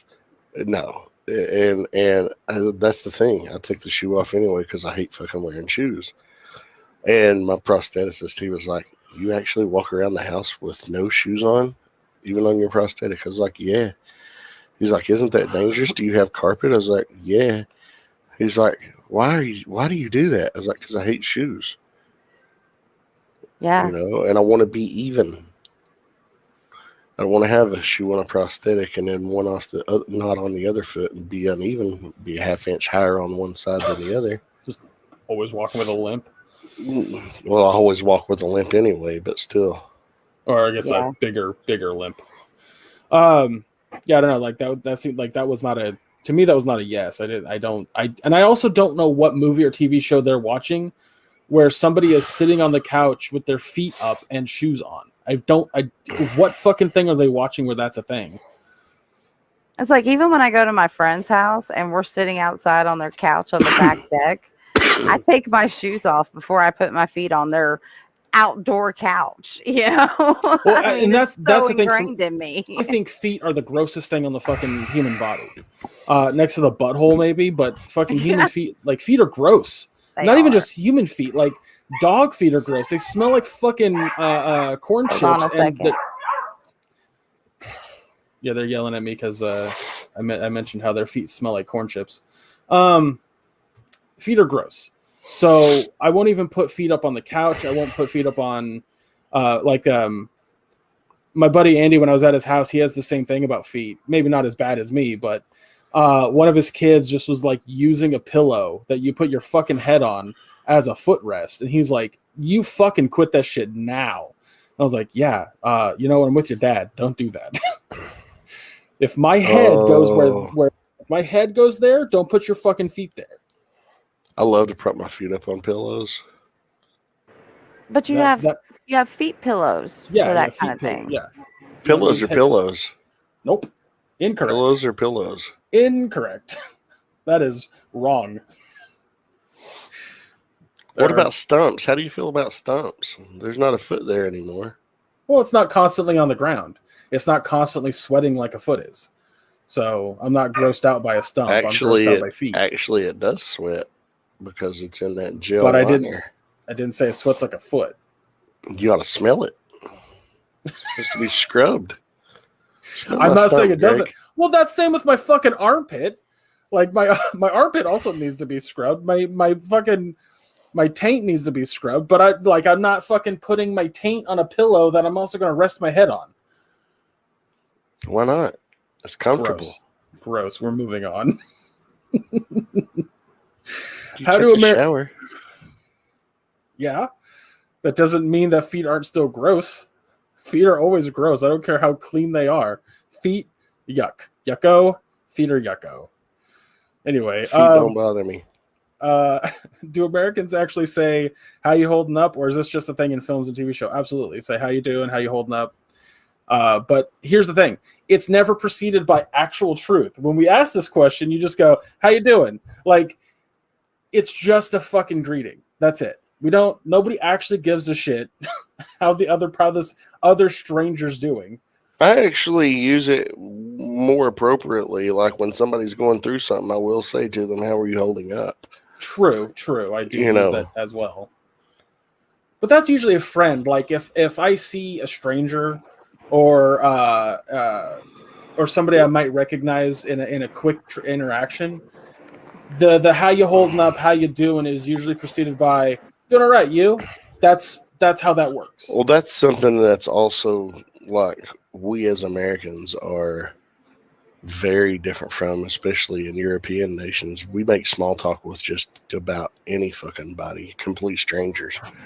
Whereas there, they just like keep to themselves. We're an odd people that way. We're very jovial in that regard. I saw a joke. It was a. I'll be right back, guys. Okay. It was a comedian or something talking about how. I think it was Tom Segura, but he was talking about how he walked into to a bank and there was a guy at the door, like a guard. Yeah, I watched that last week. Actually, he's like, "I'm going to Virginia." He was like, "Okay, good for you. My sister lives there." Yeah, and he's like, "Now I'm sucked in." I'm like, "You ever been?" He's like, "Nope." "How long did she live there?" 17 years. Okay. Look, I gotta go. He's like, "Well, I'll be here when you get out." And he's like, "God damn it, he is." Said his name was Charlie or something like that. I love Tom Segura, man. He's funny. Yeah, absolutely fucking. That is hilarious. Like, and I do understand where he's coming from in that regard. Like, if you are somebody that I don't know on a regular basis, and I say, "How's it going?" which is usually a greeting that I use, I don't really I'm sorry, I don't really actually care how it's going. If you're going through some shit, I'm going through some shit too. It's just a greeting. That's all it is. Yeah, you're not really, and nobody expects you to give out your life story when you ask, how you doing. Those are the people that I love to fuck with, though, and give them crazy answers. As an introvert, fuck that noise. I mean, you just ask the question as it's how we exchange greetings. How you doing? I'm great. How are you? Fine. Thank you for asking. And that's how it goes. And that's it. No, I'm like, oh God, let me tell you where to begin. And I just start making shit up. Oh, if you answer my "how's it going" with that, I hate you immediately. That's why I do it. That's the worst. Don't do that. No, I do that because you know why? Same person's never going to ask me again. I mean, I see the logic there and it works, but also fuck that. All you have to do is say, "I'm fine, thank you." No. That's it. No, make it uncomfortable. So easy. Make it uncomfortable. Put your arm around them and start walking along with them. No. Say, "Let me tell you. You have touched me," and that immediately makes me want to run away from you. Yeah. No, that's why it's genius. That's a good way to get body slammed. Yucko. They can try. Yucko. I'm kicking your good leg out from under you. Next question, because we are going long on this episode. Do Americans actually have to shower together after pee, or is this just in films? I don't have to, No. but it is We an had option. to. We had to, or we would get a 0 credit for the day in gym if we did not shower. God, you went to the after most gym. fucked up high school, man. This was elementary school. Pardon me? Yes. And the teacher would sit there. He would sit there and watch and make sure you took a shower. Creepy Yeah, as that's what fuck, he was wasn't it? doing. That's I got so pissed off at it. I'm like, fuck you, I'm taking the 0. That's so. I was like, fucked what'd you up. say? I was like, give me a 0. I don't care. He's like, this is the easiest class in school. I was like, I don't want you looking at my ass. yeah, no. But, I used to go to a summer camp, and it was a communal shower in the, it was like 8 or 10 showers in one big open area, and everybody took a shower right there. Nope. I just had deodorant. I was like, I hated already having just like being in my underwear around these other kids. So I was just like, all right, fucking axe. Psh, psh, psh, psh, psh, psh, and then put on clothes and be the fuck out of there as fast as I possibly could. Yeah, But no. we had the option, but nobody ever used it. Nobody ever took a shower. We were just stinky fucking teenagers. We were required. That's What really sucked is if, like, I had my last year of having gym. I think 8th grade, I had it like 3rd or 4th period. It was either right before lunch or right after lunch. But 9th grade, I had it 7th period, which was the last period of the day. But my 10th grade year, which is the last year we were required to take gym, I had gym first fucking period of the day. That was the worst. You shower, get up, go to school, fucking right to gym. Then it's Oh like, my God. ugh. yeah. If I had PE at like before lunch, I hated it. I was miserable. To be fair, I was miserable with PE as a whole, but this next one goes into what we were kind of talking about earlier, and it was, why do Americans in films and TV make a whole buffet for breakfast but take one bite of their toast and one sip of coffee and say, I'm late for work? That does not happen. No, That was a doesn't good happen question. in real life. That happens No. in film and TV for comedic effect. Yeah, it's usually to showcase how like in a hurry the Absent. character is. Yeah, they're not taking the time to be with their family, and this Usually is that kind of- expressed by them skipping a giant breakfast spread. Yeah, I was like, usually that kind of giant breakfast is also reserved for a day off, a Sunday or a Sundays. Saturday or something like that. So, And but- that's a big family thing. That's not something you just make for 2 people, 3 people, You're Yeah. making that for the in-laws and maybe some aunts and uncles and cousins coming over too, but no, we are not cooking. And I'm sorry, we work just like everybody else. We don't have time to get up and cook a 4-course breakfast. right. That somebody's going to take one fucking bite out of and leave. That's your way to divorce right there. That's a ticket to divorce, because Yeah. no, ain't happening. If I'm making your ass a 4-course breakfast, you will sit down and eat it. I don't You're give gonna call a your boss and fuck. tell him you're fucking late. I don't give a Yeah. fuck if you're gonna be late. You should have Don't got care. got your ass up earlier. Because Yeah, you will exactly. eat those grits. Ooh. I had so funny thing about grits, so a slight off topic thing here. The closest thing that we ever had to grits in this house was cream of wheat. And so I always assumed that grits were a sweet thing, a sweet breakfast thing, until when I went to the South about 7 years ago. And it was very much clear to me that grits are not just that. So then I had like savory grits with like a little bit of cheese. I was like, this is fucking delicious. I don't know why we don't have this like in California, but Yeah, I remember when I worked at the Waffle House, whenever people came down here from up north, they'd always come into the Waffle House and give me some of them grits them Southerners eat. I mean, doing the fake Southern accent and boy, everybody that was from the north that had come down here for the first time that stopped into a Waffle House, they wanted some of them grits. And I'm like, are you serious? This is what you want from a Waffle House? Okay. Yeah, from that's the key right there. Is like you didn't want to go anywhere else, huh? You could have bought this at your store, you know. I mean, I don't know what to tell you. Next question is a big fat yes, and it's do Americans actually sit on the roof for a chat, or is this just in films? That's 100% a thing. Totally did it. Yeah. We'd sit anywhere for a chat that's secluded. Roof.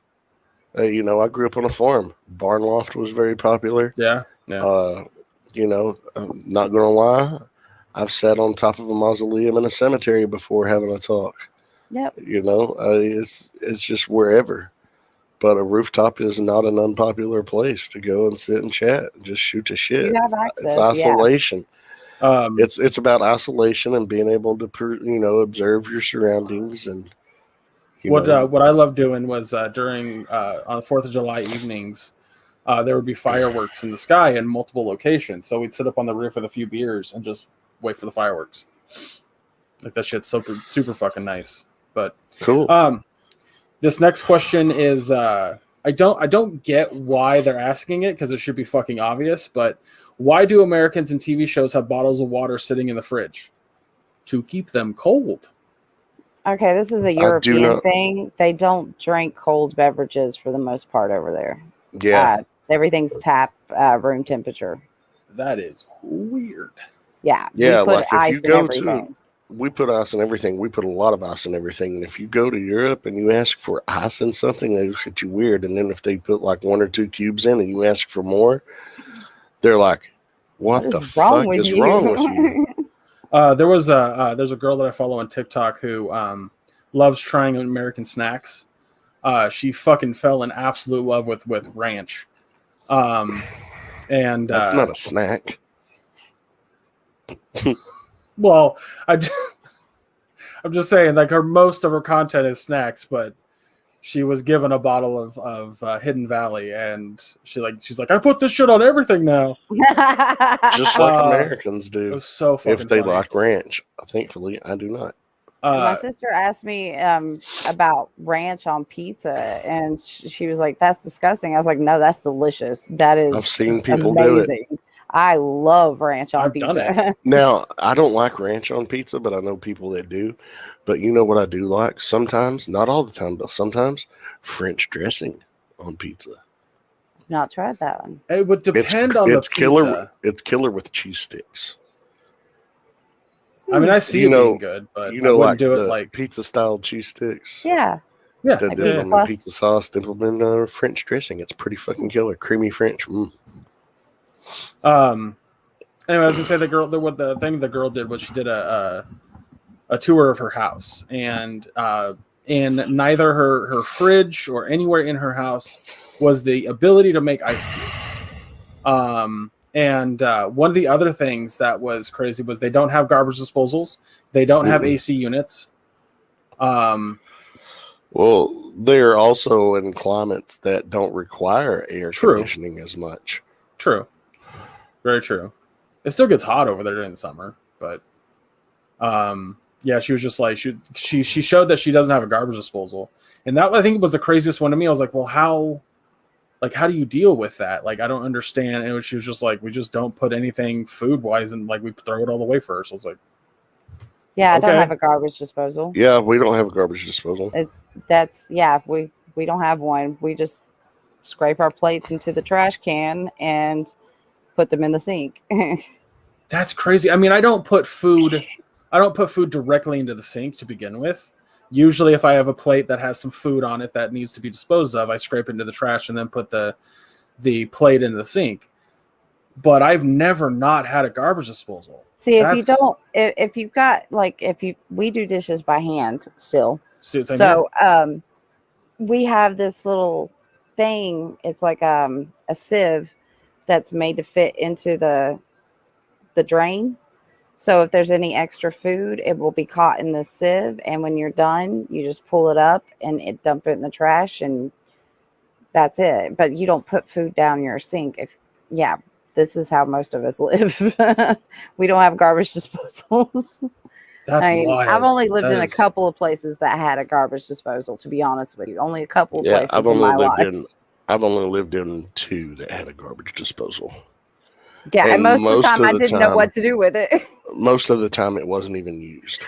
Yeah, because I'm like, I couldn't get used to putting food down the sink. So, I mean, Like I'll say this about our garbage disposal. I'd say once every 3 to 4 months, I will be doing something in the sink with the water running, and it'll start to like billow up, and I just and it's gone. It's done. Like that's how I think it's used in our house. I'm pretty confident about that because we just again we don't have that sieve. And like we never had a sieve when we moved in here. oh, this is something you can buy at the dollar store. They make them in different sizes Oh, for different drains. Oh yeah, no, I know. I've Just a little seen them metal tip. before. I've seen them before. But yeah, it's just I was that's wild to me that just they don't have them because like it's not something that we use all the time. It's not like hey, I'm gonna make a smoothie, turn on the blender. It's very rare that it's actually used. It's also extremely loud. Like you got to warn other people in the house, like, hey, I'm about to use the garbage disposal, so they don't fucking jump out of their skin. But the fact that it's just not as common of a thing as I thought it was is wild to me. Yep. Oh, funny enough, the next question. Didn't even realize this. The next question is why do Americans on TV always have blenders inside their sinks? Well, we don't just pass that question because we got the answer for that one. That's fucking funny. Do Americans use paper plates instead of real plates, or is that just a TV and movies thing? Oh, we use the shit out of them. Who Yeah, I wants was to like- wash dishes when you don't have to? Yeah. I mean, especially when you're having a large family event, you don't have enough dishes to go around, especially here in the South. When we have a family event, there's going to be a shit ton of people. Yeah, It's not a 100%. small thing. And 100% you, convenience you, thing. you know how well you were liked by the people in question, depending on the brand of paper plates they use. Yeah. If you get a Dixie plate or a Chinette, that's the good stuff. You know With you're the well liked. separation portions. Mm-hmm. You know Mhm. you're well liked if you're getting some served up on some Chinette. You know you're well liked if you get served up on some Dixie. If it's this flimsy ass plate, Mhm. this flimsy ass shit that you can get at the dollar store, like a pack of 150 plates for $1.99, it's like they could have done without your presence that day. Yeah, they didn't want you there. Yeah. I like paper plates and disposable cups just because it's like you said that it's nicer than having to deal with all those dishes because you're gonna have to deal with some dishes regardless. Like usually if you have stuff in giant bowls or something to that effect, but But everyone for the most part, it's because most of us don't have enough dishes to go around to serve more than 4 people. yeah, like Because if, most dish sets that you buy in the store have enough for 4 place sittings. yeah, when I lived on my own, we didn't have like proper plates and bowls and stuff like that, so we just bought paper plates and stuff all the time, and it saved us on having to do dishes.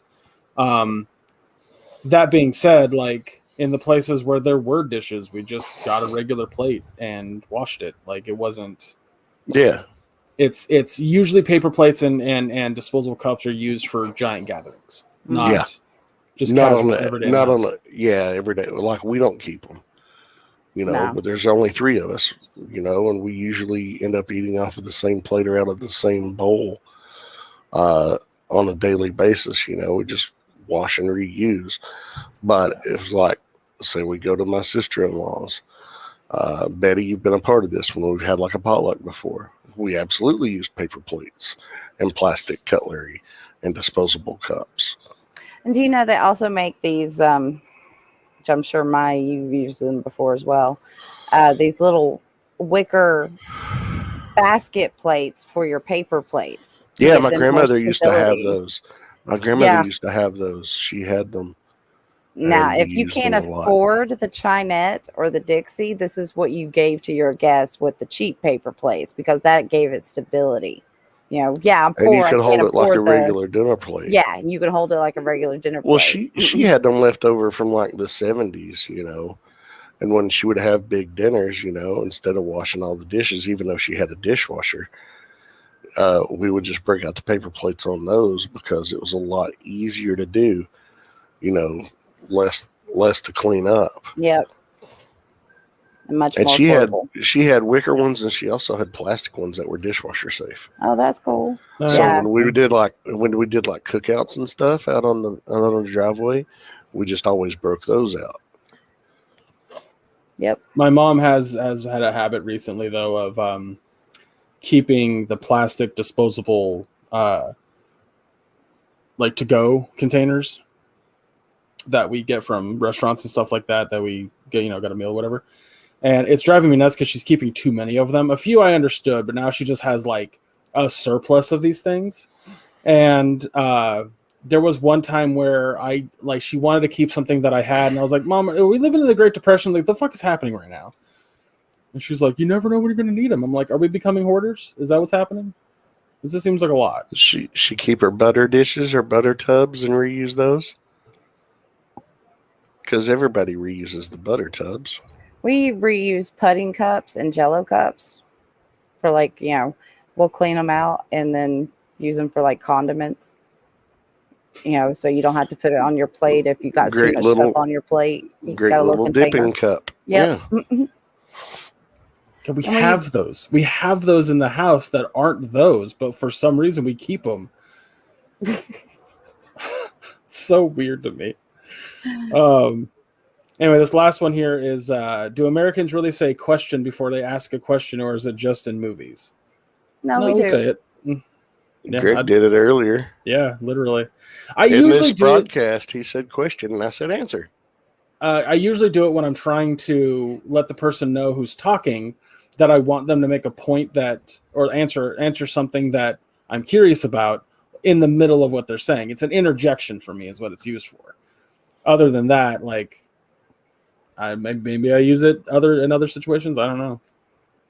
Yeah, but, I mean, you know, it's like if somebody's talking and you have a question about what they're going or what they've said, you say question to give them a moment to pause and understand that you have a question. Exactly. You know, I mean, we don't just blurt it out because that's rude. You know? I'm not walking downstairs. Sometimes. Go ahead, Greg. I was gonna say, I'm not walking downstairs needing an answer from my dad, and I just go, question. Yeah. You know, sometimes we'll preface it by saying, let me ask you something, or let me ask you this, or just simply question. But it's all form of, you know, hey, letting you know you're getting ready to be lobbed something. I want you to hit back with an answer. Yeah, usually, like, if my folks are watching something and I go downstairs, I'm like, hey, pause it for a second. I got a question for you. That feels like it's not, you know, this weird, like, I'm just proclaiming question. Yeah, well, you know, we're letting you know that we're taking your monologue and making it a conversation. You know? Yeah, exactly. Like, I've said that before. Like, I hate having conversations with people that don't let others interject. Like, you're not interrupting, you're interjecting. There's a difference. If you are interrupting, that means you're changing the subject in the middle of the subject that's currently being discussed. That's an interruption. An interjection is asking a question, making a small point. Like, there's a total fucking difference. And good Lord, do people need to understand that. But anyway. Question is to expound upon the information that you're already discussing.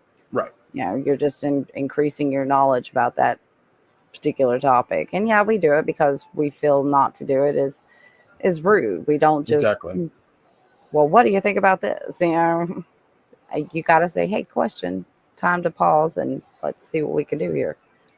Yeah. But yeah, we do that. It's not a big deal. So question, let's go ahead and end the podcast. Do you guys agree? Yeah. Sure. Folks, this was an extra long episode. Kind of needed it though. Look, this was fun. I enjoy these little things. Again, as we stated, this will probably be a common thing for a hot minute with just uninhibiteds, just, you know, making a topic, doing something like this because we really got nothing coming up that we want to discuss per se. Plus, I've been doing like those reviews on our YouTube channel. So, But yeah, like I said, that's going to do it for us today. Make sure you go check out all the socials listed below. If we do decide to add something to the show, that's where you're going to be able to find it and know about it to keep up with us. Check out the store. We just added on Teespring. We just added beer pints and or pint glasses, I should say, and tank tops. So you can get your summer stuff. Ways for you to keep cool. Keep you. Let's see what else I have on my list here. Check out the YouTube channel. Like I said earlier, I've been doing solo reviews on there. I actually have 5 recorded that I need to upload or give to Maya so she can edit them and have them uploaded. Yeah, I don't know. That's about it. Also, you can check out if you're a podcast listener, you can also check out the show in its video form, where you can see our lovely faces. And a lovely picture of Maya every week. It is a good picture. I'm sick. Just saying. But yeah, that's where you can check that out. Also, go give the videos a like. Go give them a look-see. Give them a little thumbs up and a subscribe to the channel. Like we say every fucking week, it helps with the algorithm, helps us out. So that's that. That's it, and that's all with that. Yeah. So Maya, where can folks find you? You can find me on Facebook under my name. If you want to follow me on Twitter or Instagram, those are linked to my Facebook profile. It is a public profile. I'm not as active on Twitter and Instagram as much as I should be. I go through phases. Sometimes I'm active on there, sometimes I'm not. But regardless, as for other podcasts you can catch me on, I'm on 2 other shows on the Realm of Collectors YouTube channel every other Wednesday night at 9:30 p.m. Eastern on Figure Bangin'. It's a live action figure review show. Got a show this week, actually. And then every Friday night at 9 p.m. Eastern on Nerd Life Syndicate, where we talk about various news and information about, entertainment, pop culture, comics, TV shows, movies, toys, etc. It's a fun time. Greg's been a guest multiple times. But yeah, we have a good time on there every week. A lot of laughs, a lot of ball busting. It's fun. So yeah, you can check me out at those places, and that's me. Where are you at, Betty? In my living room. Facebook, Betty Badger Ogletree, and Twitter at Bright Betty, but usually I'm on Facebook. And that's it. I got rid of my notes for some reason. That was fun. So I was very confused as what to do next. I don't know why I need notes. We do this podcast for 3 years. I still need anyway. That's my brain. 4? We're 3 months away from 4. Jesus. There's people that went into high school and graduated to where we did this podcast. Yep. You can follow me on all socials under Chub Rock Geek. I'm most active on Twitter. Like I said earlier, you can check out solo reviews that I've done on our YouTube channel, which is just search All Queued Up and you'll find our channel. You can also find me doing stuff with Anthony over on Mission Start. If you go to Mission Start Tube, so you can see a review that was just put up of me talking about the game It Takes Two, which took Anthony way too long to edit, but he also did a fantastic job with the edit, so no complaints there. We also do occasional podcasts just talking about life. The last podcast we did was we talked about I talked about F9 with him for like a little bit and the Fast and Furious franchise as a whole. And then we talked about a few like things going on in gaming, in the gaming world and whatnot. It's just shoot the shit kind of podcast. But yeah, we're gonna do a lot more on the Mission Start page. So there's gonna be extra stuff coming up. I'm gonna do a review for the new Mario Golf game. Which I can't remember the name of the sub name of it, but whatever. New Mario Golf. That's about it from me. But yeah, guys, thank you for listening so much. Like I said, next week, no topic. We'll be here just shooting the shit, having a good time. Or we'll have another like fun little question thing like we did this week. Thank you for listening to this extra long episode. As the comics would call it, supersized. What they usually call it, Maya? Supersized issue? Giant sized, super sized bonus issue. I mean, you know. Yeah, one of those. Just depends on the publication. Yeah, that's true. Guys, thank you so much for listening. Be a good person. You do something nice for somebody else. And we'll see you next week. Peace, love, and Polly Pops. Take care, everybody.